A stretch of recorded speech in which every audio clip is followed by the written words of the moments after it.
actually, I made it the previous year and released it last year. And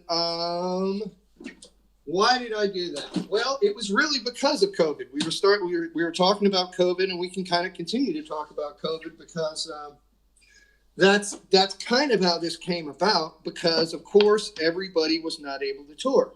Right. And when they were starting to tour back again, everything was kind of jacked up. There were venues that were not open, that were previously open. They were venues that no longer could afford to pay guarantees. They'd say, well, yeah, you can come out here, come out to Los Angeles and play for the door, you know? Right. And, and so Wayne and I and our booking agency were looking at these different opportunities in 2021. And we were going, holy crap, there's not a lot of opportunities, you know? And so somewhere in the course of that year, I said to somebody, I said, well, a friend of mine, R.T. Valine, who is a singer and a songwriter and a recording engineer and a producer. And I just kind of said to him, you know, if you know of anybody who's out touring who was able to weather this, I'm only going to have like one tour this year with Wayne because we just can't. We'll be lucky to get that because, you know, stuff is all jacked up around here now, you know? Yeah. And so RT said, well, to me, he said, well, screw looking for somebody else. Why don't you just become the artist? He said, you've got enough stuff. You could do a thing by yourself. And why don't we just do that? We'll come in and record that. We already had a couple of tracks that we had recorded a couple of years ago, and we didn't do anything with except to give them to Tascam. And Tascam used them, one of them, for a YouTube commercial about one of their new products that RT was endorsed with. So that's what we were recorded with. And I can't remember the name of the Tascam device. If anybody's interested, go on YouTube and hit RT Valine or Bart Weilburg and Tascam, and that should pop right up. But anyway, it's one of my tunes called Daddy Found a Ferret, which is kind of a silly, almost cartoonish sounding sort of Western swing number. And anyways, so we had that track, and we had one called Birdie's Blues. We had those in the can, and then, you know, he says, we'll slap 4 more things together in one day, and you'll have you'll have an EP. So I did. I came in there, and in one day, I played and sang and recorded, sang 2 tunes and recorded 2 more instrumental tunes. And so that's what we did. And then we, you know, he did everything in his little studio. It's a little home studio. He has his Tascam rig, the name of which I can't remember. And he did the mastering thing. He does that somehow there in-house in his little studio in Allen, Oklahoma, which is in the middle of the woods. My joke with going to RT's studio is every time I go there, I put another dent in my truck because it's literally like in the woods. I mean, you can barely get back in there, dude. It is like, he is a recluse sort of a person. He was a Los Angeles kind of personality for about 10 years, and then he really got sick of people, and he took all the money that he made from rehabbing a ranch outside of Los Angeles and bought another ranch here in Allen, Oklahoma, but it is way back in the woods. And so anyways, that's where we did it, and we did it all in one day. And I think it has a quality to it. I would describe it as if Jay Mascis was producing Danny Gatton. You probably get something like this, because it kind of sounds like a Dinosaur Jr. record where Jay just goes in, punches the buttons, turns everything on, and just plays his shit. You know, and there's things going somewhere. I can tell you when I was describing this stuff to my band to go out and play it live, I was going, well, this ends like this because I couldn't think of any other way to do it because I was the only guy there. Or I usually cue this ending, but seeing as I'm playing all the instruments, I couldn't do that. So we were going to fail it, but then we just let it run.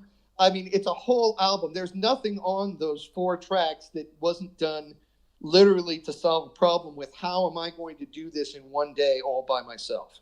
So I completely understand where you're getting at when only it comes to making sure that what you're writing can fit with everything when you're producing everything yourself, because I did that shit for Holy Smokes. But when you have a live band, I don't know about you, but I literally have a list of endings for the songs that I send to them with little legends describing what this slash and this dash means.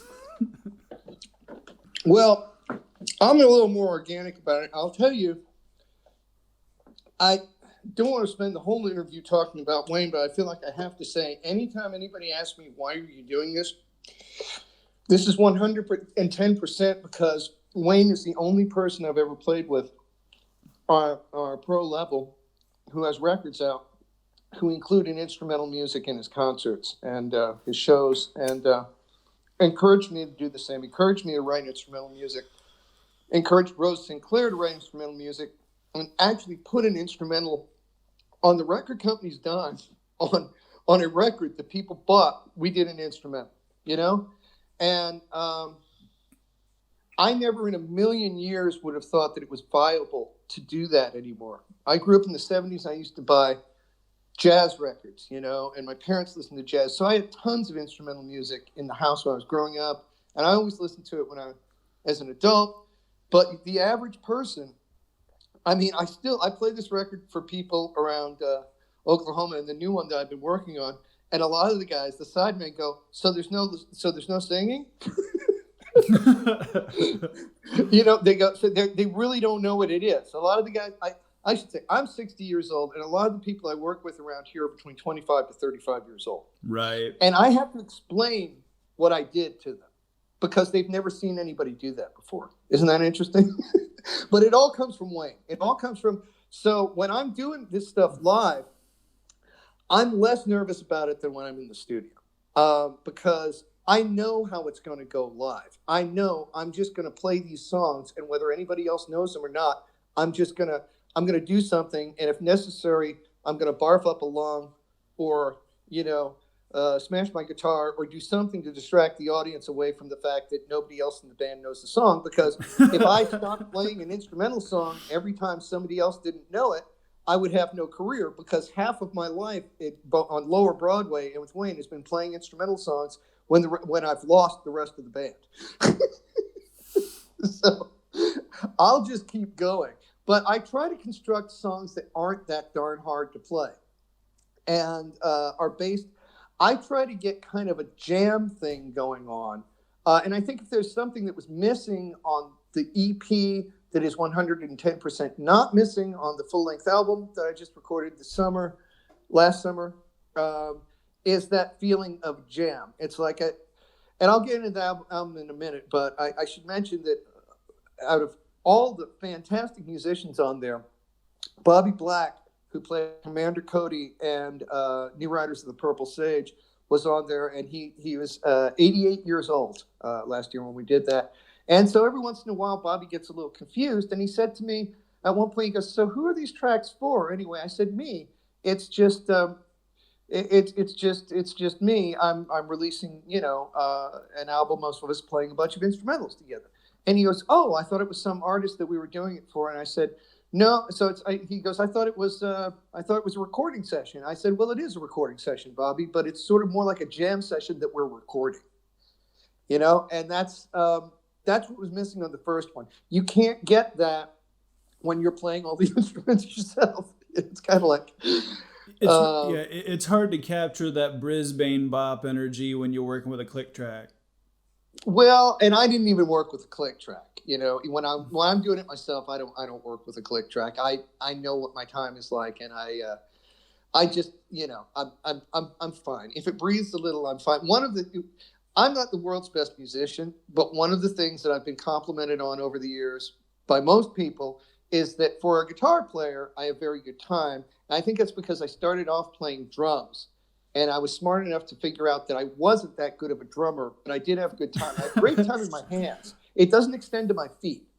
So on this record, for instance, this last record that I have cut some records where I played drums and I played bass drum and played the full kit.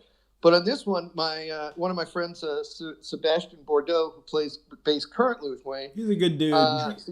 Suggested me, good dude, great guy, great all around musician. He goes, man, on my records I just play snare. I thought, brilliant. So on Birdie's Blues, you have 2 tracks where RT is playing full kit, which were the 2 ones we did for Tascam, and the rest of the cuts, like the 2 cuts that you're going to be playing on this show, that's just me playing snare. So there is no bass drum. So we're good. Yeah. Problem solved. But at any rate, I didn't know. So yeah, that's. Oh, go ahead. I didn't know you were a multi-instrumentalist. I mean, I know that, I play several instruments myself, but I only knew you were a guitar player, but I figured intrinsically you also played bass because that's just kind of what we do. I didn't know you were a drummer. Yeah, that's cool. Started out life as a drummer. What was your first kit, man? I had several, and it was so long ago. Don't mean to keep bringing up my age, but I guess I got my first kit when I was about 6 years old. And I'm trying to remember. I think that was just something from Sears and Roebuck, and then I remember getting a red sparkle kit, and I cannot remember. It was probably some cheap knockoff kit. I know that I was very enamored of the drummer in Grand Funk Railroad in the early 70s, or in the late 60s. When I was so he could sing too.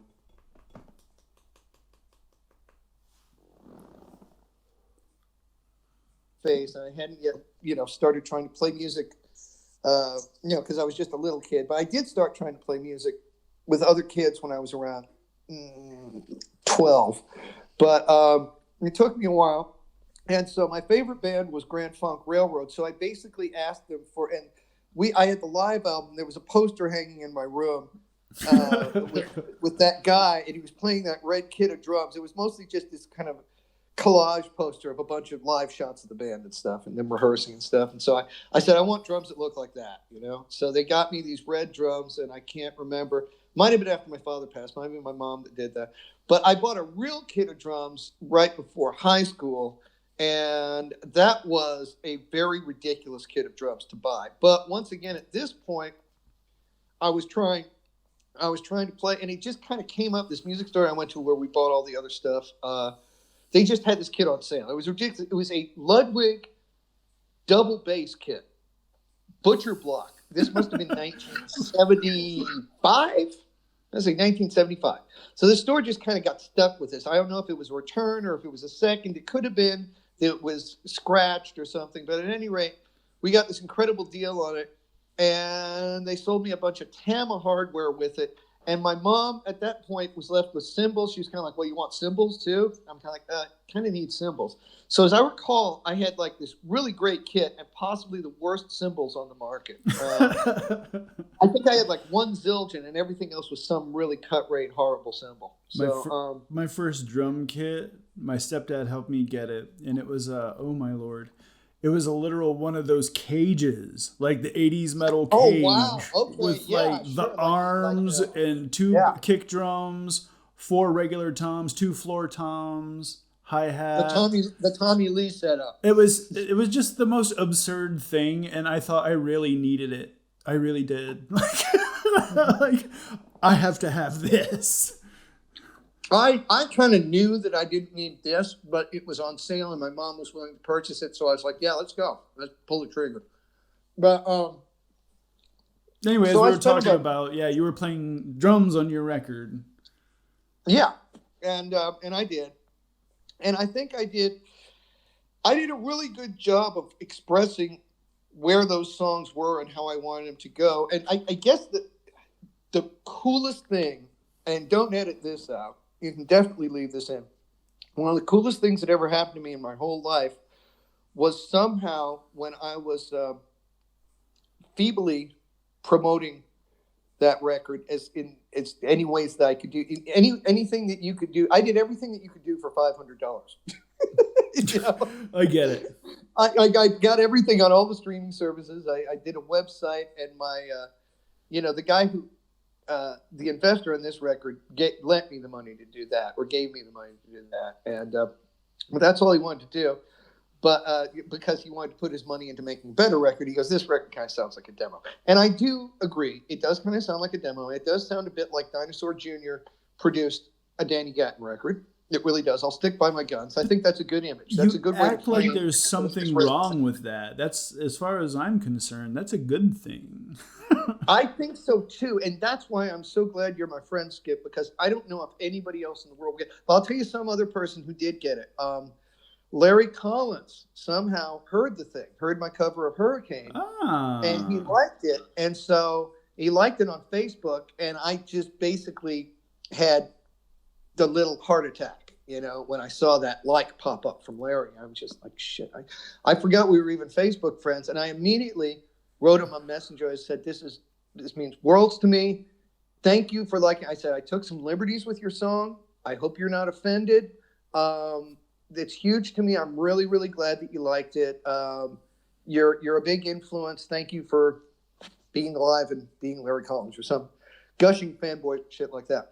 And he wrote back immediately saying, he goes, I was really impressed with all the ideas you get out of that simple little song I wrote when I was 11. And I've got pictures of that Facebook Messenger message. I'm never getting rid of that to my whole life. When I die, that'll still be on my phone and Messenger. It's Larry Collins. Yeah, that's pretty amazing. How much he liked that and the way he said it. And he's so humble. Yeah. Like he's totally not just a legend, Not like When I got to meet him at the Nashville Boogie, I got to get a photo with him and the guitar, and and he's just such a nice guy. Clearly. I was hanging out with him and Johnny Powers, and Johnny Powers had just lost his wife, and he was really sad. And yeah, and he was actually looking forward to going on stage to feel, a little better. And I was like, I completely get it, Totally.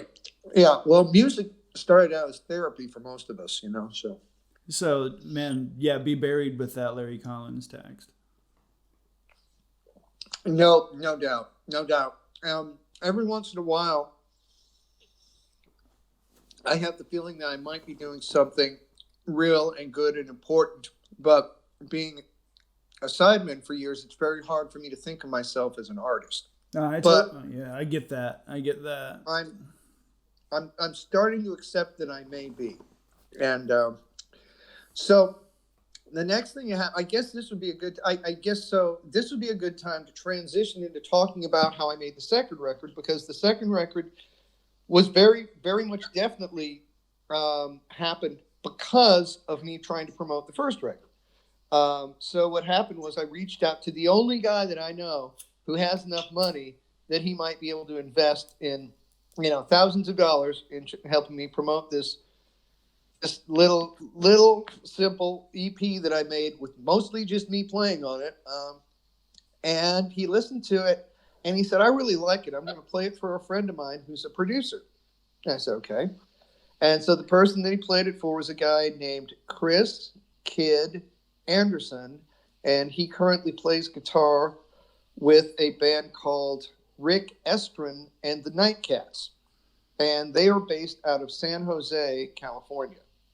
But previously, they were a band called Little Charlie and the Nightcats that dates back to the 80s. And they're a jump blues band. And unbeknownst to me, there is a real blues scene in the San Jose, Santa Cruz area of California, which I never really knew about. And so he's got the studio that he calls Greaseland, which is also a home studio, but it's a sprawling property that has several houses on it. And it's kind of unique, but mainly it's loaded with vintage guitar gear and just all kinds of vintage musical instruments and amps and mics and stuff. And then he's got, like a more modern rig to record with. He doesn't have a bunch of old tape machines and everything, but it's got more vintage gear to play through, to just show up. It's the ultimate you don't need to bring your guitar to cut this record kind of thing, because there's like 50 guitars there. And of course I did bring my guitar because that's me. But anyways, so he's So he gives my friend plays this for Kid, and Kid comes right back, and Kid's the first person, the only two people out of all the guitarists that I know I reached out to. Not naming any names here, but let's just say I reached out to a bunch of different people who were kind of well-known guitar players, and the only ones who came up with a blurb for me to put on my website were Kid and Red Vocard. And Red Vocard is also on this next record that I'm going to talk about here. But anyways, so Kid, that was the first thing. He goes, well, I want a blurb for your website. So he approached him, and I said, well, that's great, man. Thanks for doing all this. I go, now, how about helping me promote this EP? And he goes, look, I talked to Kid about it, and he goes, this really sounds like a demo. And he goes, and you've only got like 6 songs. He goes, me and Kid were talking about it. He goes, what you really need to do, you need to make a whole album. You need to come down here, and you need to work with some of these musicians here, and you need to let you do that. And at first, he was going to try and get a deal for me and get a record label to do that first. But then he said that he goes, you know what, let's just make the record. And I have a pretty good idea that me and Kid will find a home for this record once we're finished with it. And if we don't, we'll take it from there. And maybe you can shop it, or we'll just release it like we did your other one. And we'll try to, seek investors to do something else or something. But let's just make this, let's find a time we can all do it, and, get a plane ticket and get a time when you and Kid can do it. We're just going to make another record. And this is the other thing he said to me. Oh, but I don't want to pay publishing on any songs like we went through with the last record, because I did 3 covers. And he goes, so I'm going to need you to write an album's worth of instrumentals. And I said, sure, no problem. And I hung up the phone and said, well, how the hell am I going to do that? Well, shit. Because I've got a couple, right? I've got a couple in the bag that I didn't do on the last record. I've got one that I wrote that's called "Strike It Rich," and it's a tribute to Buckaroo and borrows heavily from Buckaroo. And so I've got this Bakersfield sounding tribute to Don Rich and Buck Owens, 2 of my favorite guitar players of all time. And I've got maybe another Western swing one hanging around that didn't get cut. So I thought, well, how am I going to do this? Well, when I did this is I just sat down and started writing. And one of the things that I thought of, and I'm not sure if I actually found this record. I don't think I found it, because I don't even know where my turntable is. But I had at one point a Freddie King record that had all of the Freddie King instrumentals that he had out in around the 50s and early 60s. So it had like Hideaway and Stumble and stuff like that.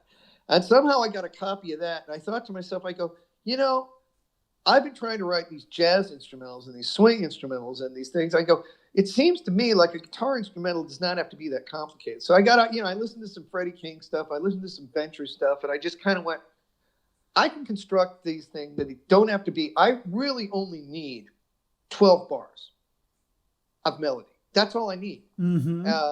And that's all I need. And then it's me playing solos over that 12 bars. And then with all these other musicians coming in, I'm going to have, we had discussed, we discussed horn section, steel, keys, other guitar players. I said, there's going to be a bunch of people. All I have to do, like shaving it down to something that wouldn't overwhelm me. I said, all I need to do is come up with one single head, like Stumble or Hider. Yeah.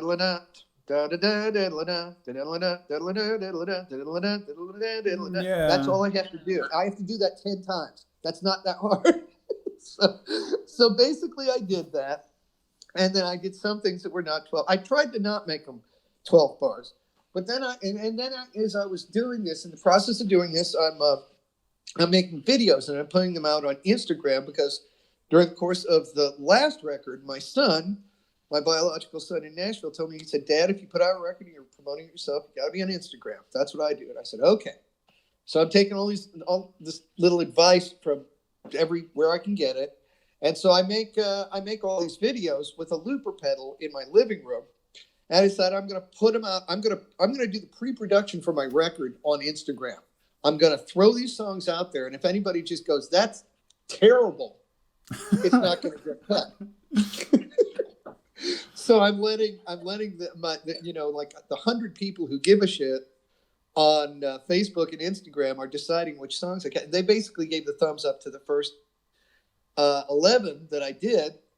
And I go, well, that's good. They didn't, nobody, you know, I didn't get the gong show. They didn't hit the gong.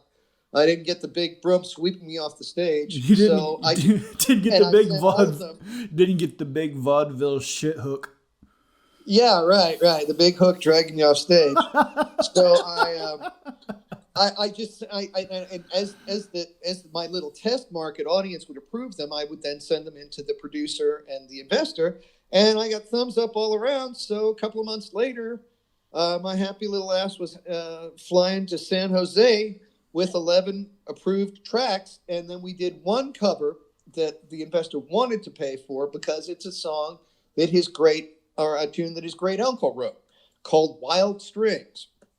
And I don't think you got a copy of that when I sent the rough mixes. I don't think there was a rough mix of that. I've since heard what are supposed to be the actual mixes of everything except the few tracks that Chris wants to add a few overdubs on. But so I went there, and it was really interesting because we ended up with it was a fantastic experience. First of all, Chris is a multi-instrumentalist. So Chris plays keys and bass as well as guitar, and he plays everything very well. And everybody needs to Google Chris who doesn't know who he is. Greaseland Studios and Rick Estrin and the Nightcats. And these guys collectively also play an awful lot on the records of Charlie Musselwhite and Elvin Bishop. Oh, I love those guys. Hell yeah, of course. I mean, what's not to love? I mean, this right here, this little group of people, what's the best way I can frame this? How can I say this so it comes out good and not snarky? Let's just say I'm not crazy about all blues across the boards. And the way I'm not crazy about all country music across the board, so my taste is a little more. I get exactly what you're saying, and I don't think we have to say a whole lot more because I think everybody that's listening to this knows exactly what we mean. Okay, well, these guys are the real guys. These guys are the Hancock Blues. Okay, it's a little community, and they are doing the real shit, and it is friggin' amazing. You know, it just this whole little community that I randomly fell into. So I had a great week there hanging out with everybody. I'll tell you who was on this record, and it's an all-star cast. June Code, who's been the drummer for Charlie Musselwhite, I'm going to say, for a long time now. It's either Charlie or Elvin Bishop. Almost all of these guys have played on records together, and they played in the same group of people. So I can't remember exactly who's played on everything and who, but I think that June's main gig has been Charlie Musselwhite for the past several years. But he also was the drummer in the Nightcats at one point. He's since been replaced by another guy. But this is a community. It's very much like the group of people who were doing alt country down in Austin. You know, it's like all those guys knew each other, and they'd all played on each other's records. It's kind of like that. So anyway, we got June Code on drums, excellent drummer, and we've got on keyboards we've got Chris Anderson himself, the producer, plays some keys, and the other guy playing keys is Jim Pugh, who is the keyboard player for Robert Cray, but he also co-owns a label called Little Village, and this is a label that puts out a lot of local acts around there. So he's played on a lot of that, and most of the stuff recorded that's on the label Little Village was all recorded at Greaseland. So we've got him. So that's keyboards and drums. Then on bass we've got Chris. Chris is playing the bass too, and he's a great bass player. Plays both upright and electric. And then the kind of ringer all-star guys we brought in who are from a different thing. We brought in two ringer, country and western swing musicians. And the main guy is Bobby Black, who lives in the area. It's actually 2 hours away, but it's considered in that area. And that was a hotbed of western swing back in the day. And apparently the song that we recorded by the producer, no, not the producer, but the investor, whose name is Curtis Leslie.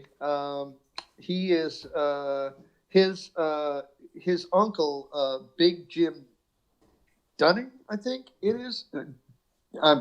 Durgan, excuse me, Durgan, Big Jim Durgan.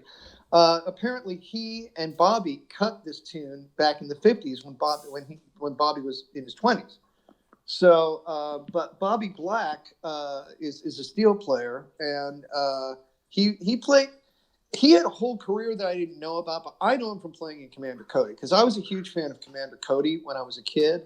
That was the first band that I would say that, like the Blasters, was doing what I would call Americana, which is an amalgam of American roots styles to me. So this is a band that did country and western, rhythm and blues, jump blues, early rock and roll, rockabilly, and every different style sounded period and genre correct that they did. So Bobby was in this band. He wasn't the only steel player in it, but he was in that band for years and was a flagship guy and just played his butt off.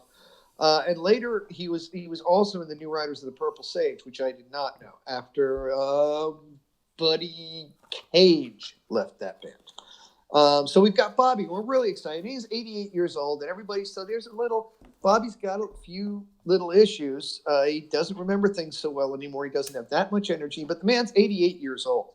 So everybody's really stoked to even have Bobby. Bobby doesn't accept many projects, but they pitched this one to him, told him that we'd be playing some Western swing on it, and told him that he'd be recutting a song that he cut 50 years ago.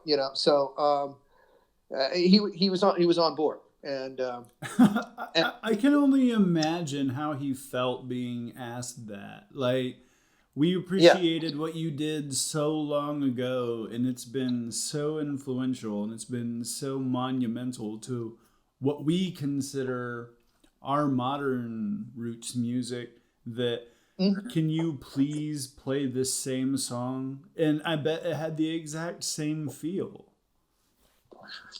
Yeah, we really nailed it. I mean, I think it was a little hard to hear the guitar parts because of the recording, but I think that we got it real close.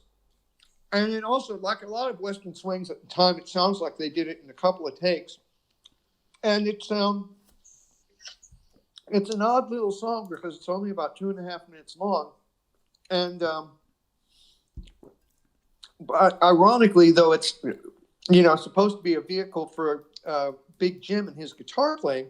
The only thing Jim plays is the A and the B melody parts, and most of the soloing in the song is Bobby. So we redid it exactly that way. I'm not even taking a solo in the song. I'm playing this da da da da da da da da da da. Me and Bobby are playing that as a twin part, and that's the A part. And there's a little B part that does this little chromatic walk-up thing. And then Bobby just plays a solo over those two forms. Then we hit those two forms again, and we're out. It's going to open up the record, I think. It's like a musical introduction to what we're doing. And I guess if there's a concept in the album, I guess it's celebrating the musical heritage of the area by we've got half blues musicians and half Western swing musicians. And then we've got half kind of Western swing and rockabilly songs, and then half kind of blues and kind of jazz and R&B songs.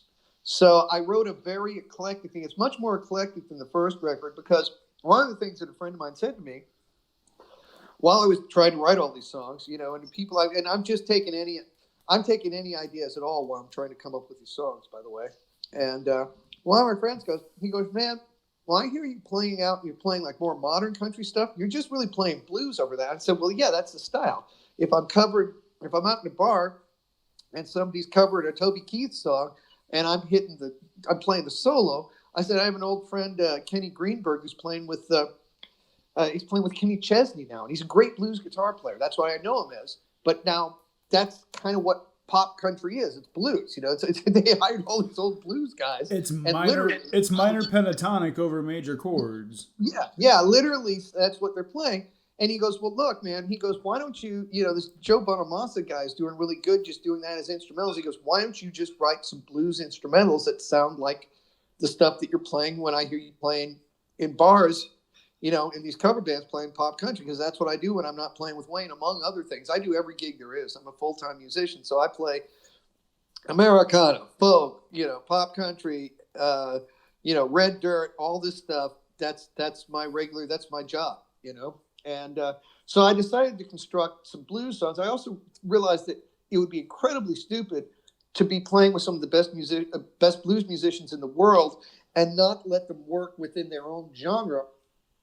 So that's kind of how it worked out. It's kind of 50-50. It's like, it's like me. I'm sitting there going, wow, I've never really played a blues shuffle. I've never really recorded a blues shuffle before. And they're going, wow, I've really never recorded anything with a bluegrass beat. I've never really recorded anything with a polka beat. And it was just, at the end of the day, it was hopefully, I don't want to, go comparing it to something, but it almost felt like an album like Old and in the Way, where the Nitty Gritty Dirt Band had assembled all these different musicians, and they were trying to create something new, but at the same time they were trying to go. It's kind of like a love letter to 20th century American music, I totally get that, and I think that anybody that's listening to this will completely understand where you're coming from. Yeah, so I'm really excited about it, and I can't wait for you all to hear it. But one of the things that I hadn't realized is when you get a producer who's also in a touring band, the record's not going to get done right away. No, that's not going to happen. Because and Chris is kind of interesting in this way. I think he's a genius, and I think he has more energy than any guy I know. And he's stone cold sober. His only drugs are cigarettes and coffee. And he just goes and goes and goes. He doesn't sleep much. He's a large man. He needs large meals on increments. But he'll sit up for a couple of days and just do nothing but work in that studio. And I think he was up for a couple of days when we were making the record, to tell you the truth. And he'd just flown in from Finland. So he's on the go all the time. He's a ball of energy. He does a million projects at once, and mine will be done eventually. I think we're close. The idea is to have it finished this year pretty soon, and then we'll begin trying to figure out if it can get a home someplace like we're of course going to ask Lost or Little Village. And if they pass on it for whatever reason, then I'll beat the bushes around everybody that I know. I've got an attorney who can help me shop it. And if we don't turn anything else, if all else fails, we'll just do what we did with the last album and, call it good. But I'm definitely very excited about it. And I'm still kind of in shock. When I look back at the last 2 years and I see my friends trying to help me in the trajectory and the different places that I have gone as a result of one friend, R.T. Valine, saying to me, he goes, well, what if you are the act? Just that one sentence, what if you are the act? Just never occurred to me before. Sometimes it's all it takes, they just have to light the fuse and then, off you go. And I ended up writing 17 stuff. So I've got some stuff ready for the next record if I get a chance to do that. Though I've got an idea about the next one, and that I haven't talked to anybody about yet. I think the next one's going to be at least half acoustic, and that's because, okay, I'm going to say this, and you may have to edit this because let's see. Well, I'm going to send you the clip, and you're going to write the timestamps that you want cut out. Okay, great. Well, that'll work. But anyway, I spend an awful lot of time playing acoustic around here at home. And a lot of it is just, Americana kind of gigs. And a lot of it's singer-songwriter stuff. And so most people wouldn't play that much guitar, but I'm not most people. So the weird thing is that some of these gigs have turned very, for lack of a better word, I guess, think Billy Strings. It's that jam grass kind of thing. Yeah. And one friend in particular has written this one song, I think called "And It Goes," and we always play that. And Chris Duarte was really just randomly at this bar with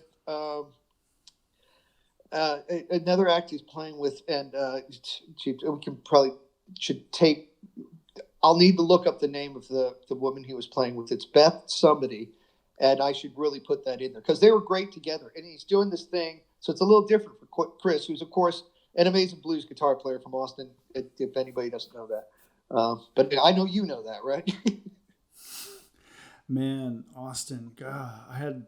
But Chris Duarte. So anyway, so Chris Duarte's there, and we play this tune that has all this kind of jamgrass stuff on it, and he's got this big smile on his face, and he tips me, and he afterwards he just goes, and I still I should explain this.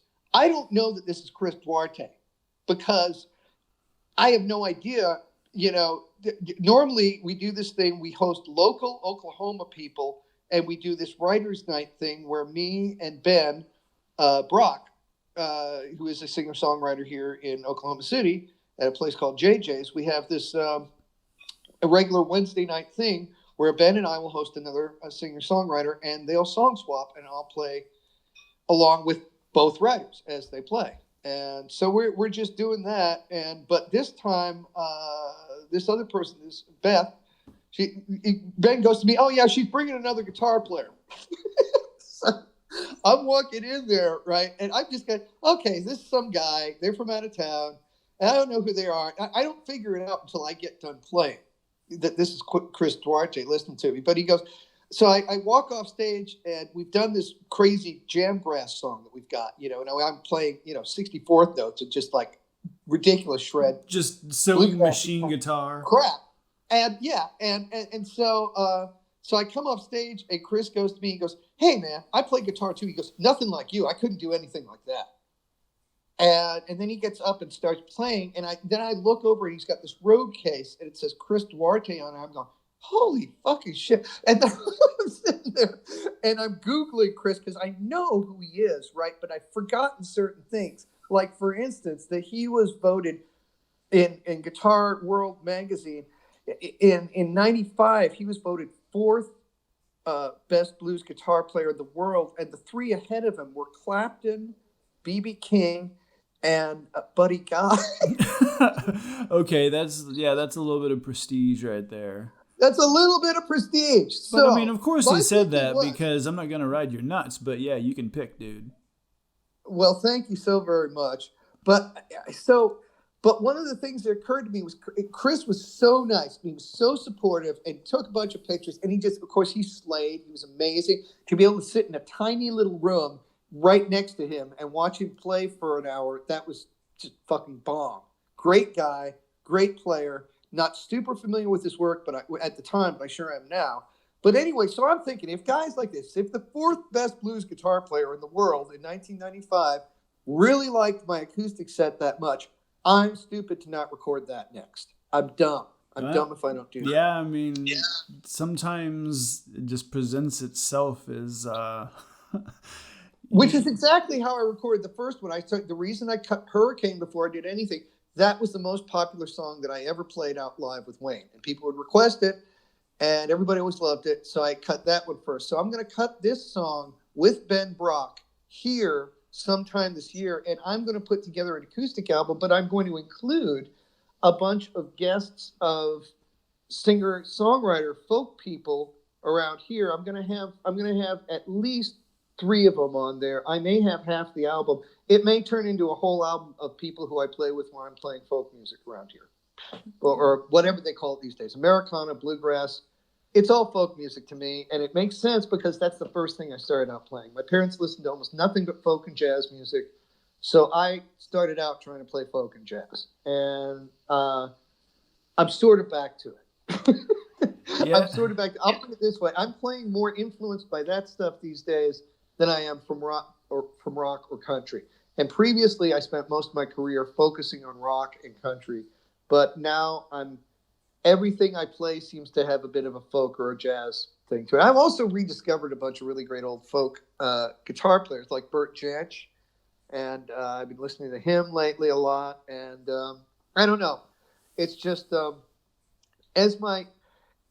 I keep trying to find ways to play instrumental music that people will like, and find the right combination and try. And so I'm kind of cherry picking these things out of my live performances that just randomly happen with me being a sideman. And just that night with Chris Duarte, I was just going, well, that worked. It's like if this caused this man's jaw to drop, this needs to be recorded. So me and Ben that's the first thing. I don't have a name for it and I don't have anything for it, but that's my plan for my next album, is to do an all acoustic thing. So, dude, I cannot wait to hear it. Well, we're at it. Do you have a website or anything that you want to plug? I do have a website. I need to fix all that stuff. All that stuff needs to be re-upped, and I'm hoping that I can find them. May have to do a Kickstarter to keep it up. But yeah, I've got a website. And once again, due to my confusion and everybody trying to help me's confusion, when you pull it up, when you hit bartweilburg.com, the first thing you will see is country guitar. And I have now decided that that's not a good way to frame what I do. But it's a lot like Wayne. People spend an awful lot of time going, what genre is Bart anyway? And I'm not sure. I think it's guitar. I think guitar should just be the genre. But anyway, yeah, it says country guitar. Go there, and it's gonna give you a link to. I think there's a link to all the streaming stuff. The only thing that I have out now is the one EP. It's called Birdie's Blues. I put it out myself. There's no label. If you want to see a bunch of other stuff, there's probably a few links to YouTube stuff. I am all over YouTube, mostly with Wayne, but if you just type in Bart Weilburg, you'll get some stuff too. And of course, the EP's on YouTube as well. We'll make sure to put some links in the description so people can just go ahead and click on them. It'd be very, very cool. All right, before we get out of here, one last thing. If there was one musician that you could recommend people never heard of that they definitely need to listen to, who would that be? Danny Gatton. Danny Gatton, man after my own heart. That's why I have. Yeah, I can't think of anything else there's probably 20 guys who are that good, but to me, the biggest aha moment that I probably had as an adult, not having any idea who this person was, that was the biggest one. And I still haven't got over it. And oddly enough, and then I weirdly ran into his guitar tech in New Jersey one night, and he gave me some of the knobs that he had machined for Danny because he requested bigger knobs. So I've got on my main guitar, I've got 2 knobs designed by Danny Gatton's tech that are just like the ones that he made for Danny. So he's very near and dear to my heart in a lot of weird ways. There's a lot of weird coincidence things about me and Danny and Roy Buchanan that have gone out through my whole life of people saying, well, you remind me of Danny, or you remind me of Roy. And this started happening with Roy when I was 14 years old. The first band I was in, he goes, you kind of sound like Roy Buchanan. So I'd say both of those people, maybe both Roy Buchanan and Danny Gatton. I don't know if it's just because I started getting compared to them from the time I was 14, and that made me think, well, if people say I sound like them, I better listen to all their stuff. But I did. And I think that in turn, it's like somebody planted a seed in my mind. So as soon as somebody said that, I started studying, their style. So I studied. I didn't get the Danny Gatton thing until I went back to music in the late '90s. But when I went back to music and started playing rockabilly, for some reason somebody said Danny Gatton, and then shortly after that, I went down to Lower Broadway and met Johnny Hyland, who had moved there with a friend of mine, and he had Danny Gatton's old manager, and he was talking about Danny Gatton. So I just got this big bunch of you better go listen to Danny Gatton at around 1998. And from that time on, I was fairly obsessed with him. And Danny had huge hands, and I can't really ever replicate anything that Danny did exactly. But what I stole from him was his phrasing and his musical ideas. And I don't think I play anything note for note that Danny does necessarily, but his approach, that's what knocks me out, is people's approach. Because you hear, I don't know. I mean, somebody recently posted something on Facebook, and it was about Jimmy Page. They said, this is the greatest guitar player I know besides Jimi Hendrix. And I just thought about it, and I thought, well, I definitely heard those guys when I was growing up, and those guys are definitely great guitar players. But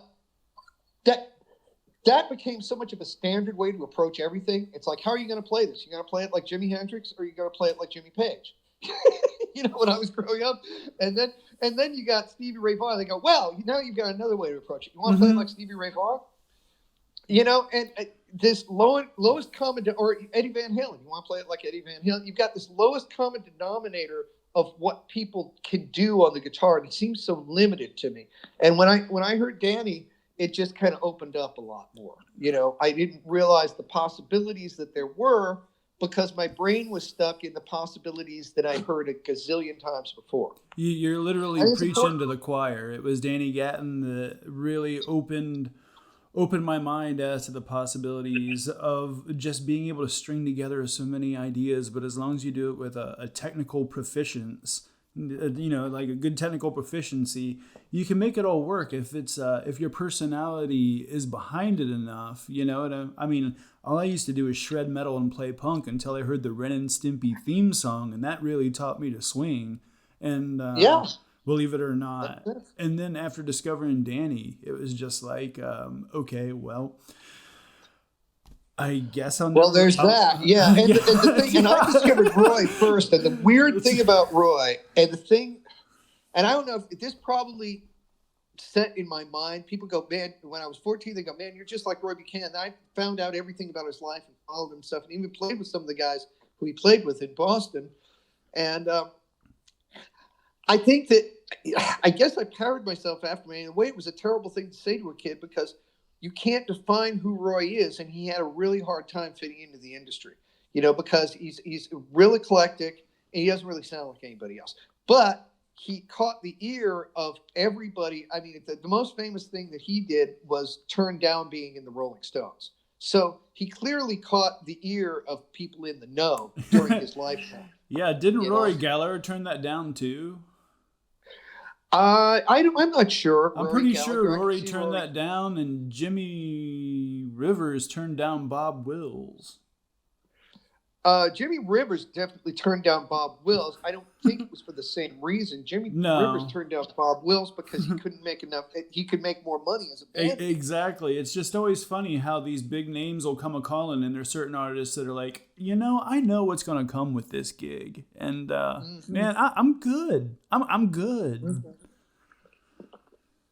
It is funny because my producer said to me the other day, or my investor rather, he goes, we're thinking about putting a fiddle on one of the tracks, and Chris has got this lady who's been playing with Rod Stewart, and then she quit. He goes, for some reason, I can't imagine quitting Rod Stewart. I said, I can. I certainly can.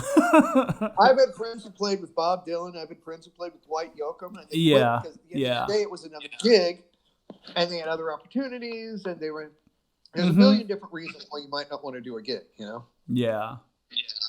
So, anyways, Skip, are we wrapping it up there, buddy? Are we? Yeah, man. I think that let's go ahead. I'm going to go ahead and pop the outro right here. Hold on a second.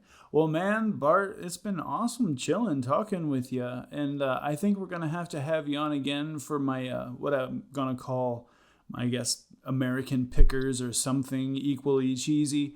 But okay, just that's good. That's good. But it's all cheesy, baby. It's advertising. It's but cheesy, just just a little in depth on how you got started, and we'll talk a little shop and just have a little guitar talk. And I look forward. Sounds awesome, dude. I look forward to hearing these next records, and I'm sure anybody listening to this is looking forward to it too. And that website one more time. It's just bartweilburg.com. It'll get you there. All right, rock and roll. Well, I'll talk to you later, Bart. It's been great, dude. It's been great, Skip. Thanks so much. Talk to you soon. Yeah, take care. Take care. Bye-bye.